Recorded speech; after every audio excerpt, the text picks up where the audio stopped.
Assalamualaikum warahmatullahi wabarakatuh. Halo Sobat ASN, selamat datang di podcast saya. Perkenalkan, nama saya Zulkarnain Makatutu, formasi jabatan sebagai calon penyuluh agama Islam. Tempat penugasan di kantor Kementerian Agama, Kabupaten Minahasa Tenggara, tepatnya di unit kerja kantor urusan agama Kecamatan Pusumaen. Nah, Sobat ASN, podcast ini mengambil tema tentang pengalaman seputar pembelajaran pada Latsar CPNS Kementerian Agama Provinsi Sulawesi Utara tahun 2022. Sekilas tentang pembekalan pada pembelajaran di Latsar kali ini, Lembaga Administrasi Negara RI bersinergi dengan Balai Diklat Keagamaan mengusung pembelajaran mandiri secara daring. Meskipun demikian, hal tersebut sama sekali tidak mengurangi antusias kami untuk mengikuti pelatihan dasar CPNS kali ini. Bahkan bagi saya pribadi, Latsar kali ini sangat menarik karena kita bisa saling sharing, berdiskusi, dan saling mengenal satu sama lain dengan peserta Latsar dari berbagai daerah tentunya. Nah, Sobat ASN, hal yang sangat menarik bagi saya pada Latsar kali ini yaitu ketika kita melaksanakan pembelajaran mandiri pada Massive Open Online Course atau MOOC, di mana kita akan belajar berbagai modul menarik seperti wawasan kebangsaan, nilai dasar bela negara, kesiapsiagaan bela negara, analisis isu kontemporer, dan masih banyak lagi, yang tentunya akan menambah wawasan kita sekaligus menjadi modal awal sebagai calon aparatur sipil negara.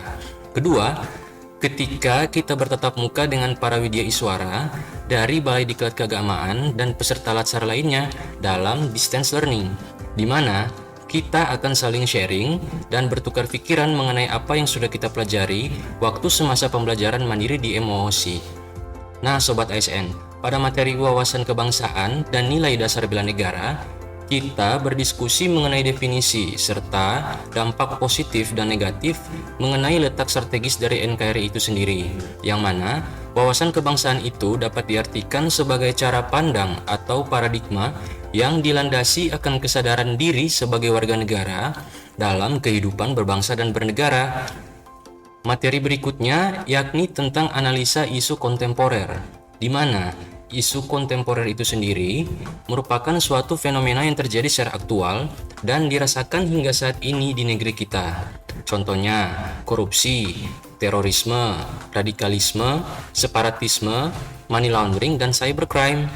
Nah, Sobat ASN, setelah mengetahui isu tersebut, kita ditugaskan untuk menganalisa isu yang berkembang di instansi tempat kita ditugaskan, di mana menganalisa isu tersebut diperlukanlah sebuah alat atau teknik analisa, yakni APKL. Nah, APKL itu sendiri terdiri dari aktual, problematika, kekhalayakan, dan kelayakan.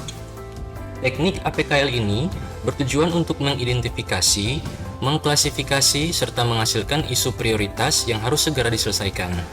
Dan materi yang terakhir tidak kalah menariknya nih Sobat ASN, yaitu tentang kesiapsiagaan awal bela negara, di mana sebagai warga negara wajib untuk memiliki tekad membela negaranya yang didasarkan pada 5 nilai, yaitu yang pertama, rasa cinta tanah air, 2. Sadar berbangsa dan bernegara, 3. Setia kepada Pancasila sebagai ideologi negara, 4. Rela berkorban untuk bangsa dan negara, 5. Memiliki kemampuan awal bela negara. Tidak hanya itu Sobat ASN, dalam implementasinya, sebagai wujud awal kemampuan bela negara, sebagai calon aparatur sipil negara harus menjaga pola hidup sehat, yakni kesehatan jasmani dan rohani agar produktivitas kinerja sebagai ASN tetaplah prima. Baik Sobat ASN, demikian pengalaman dan sedikit review materi dari saya. Semoga bermanfaat bagi kita semua. Mohon maaf jika ada kata-kata yang salah. Wallahul muwaffiq ila aqwamit thoriq. Wassalamualaikum warahmatullahi wabarakatuh.